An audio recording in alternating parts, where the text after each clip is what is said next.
जब पौलुस अपनी कई मिशनरी यात्राओं के बाद यरूशलेम में था, तो उससे नफरत करने वालों ने उसे फंसाने और मार डालने की कोशिश की। जब पौलुस ने उन्हें अपने बदलाव के बारे में बताया, तो उससे नफरत करने वाले 40 लोगों ने उसे मार डालने की कसम खा ली। जब सेनापति को यह पता चला, तो उसने पौलुस की सुरक्षा के लिए उसे कैसरिया भेज दिया। पौलुस ने किसी को नुकसान पहुंचाने वाला कोई काम नहीं किया था। फिर भी महायाजक और पुरनियों ने यहूदिया के राज्यपाल फेलिक्स को पौलुस की शिकायत कर दी। पौलुस एक महामारी है। उसने दुनिया में उत्पात मचाया है, कैसर के खिलाफ विद्रोह किया है, यहूदी कानून तोड़े हैं और मंदिर को अपवित्र किया है। यह यीशु पर लगे आरोपों जैसा है, जिन्हें यहूदियों का राजा, कानून तोड़ने वाला और मंदिर का विध्वंसक कहा गया था। यह कहानी सुनने के बाद राज्यपाल फेलिक्स ने पौलुस से इन आरोपों का खंडन करने को कहा। पौलुस ने अपने खिलाफ लगे हर आरोप का खंडन करना शुरू कर दिया। उसने कहा कि वह यरूशलेम में सिर्फ कुछ समय के लिए आया था और उसने व्यवस्था नहीं तोड़ी थी, बल्कि उसका पालन कर रहा था, और मंदिर से जुड़ा मामला एक गलतफहमी थी। जब राज्यपाल फेलिक्स ने यह कहानी सुनी, तो वह समझ गया कि पौलुस ने कुछ भी गलत नहीं किया था। फिर भी यहूदियों को भड़काने से बचने के लिए उसने फैसला सुनाने की तारीख टाल दी। पौलुस को कुछ आजादी तो दी, लेकिन उसे जेल में ही रखा।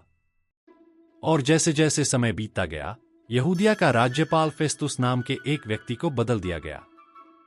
नया राज्यपाल फेस्तुस महायाजकों और अधिकारियों के अनुरोध पर यहूदियों के साथ पौलुस के अच्छे संबंधों के लिए यरूशलेम में उसका परीक्षण करना चाहता था। वास्तव में वह यरूशलेम के रास्ते में पौलुस को नुकसान पहुंचाना चाहता था। इसलिए पौलुस ने यरूशलेम में नहीं, बल्कि रोम में सम्राट द्वारा उसका परीक्षण करने के लिए कहा। इस तरह पौलुस के लिए एक नई यात्रा शुरू हुई। बाइबल हमें यह नहीं बताती है कि पौलुस ने सुदूर भविष्य में रोमन सम्राट के सामने आखिरकार क्या कहा। लेकिन अगर हम देखें कि पौलुस ने यहूदिया के राज्यपाल फेस्तुस और यहूदियों के राजा अग्रिप्पा से क्या कहा, तो हम कल्पना कर सकते हैं कि रोमन सम्राट के साथ उसकी मुलाकात कैसी रही होगी। यहूदिया के राजा अग्रिप्पा ने फेस्तुस से कहा कि वह पौलुस से मिलना चाहता है। पौलुस ने उन्हें विस्तार से बताया कि कैसे वह एक यहूदी होते हुए भी यीशु पर विश्वास करने लगा और यीशु ने उससे क्या कहा।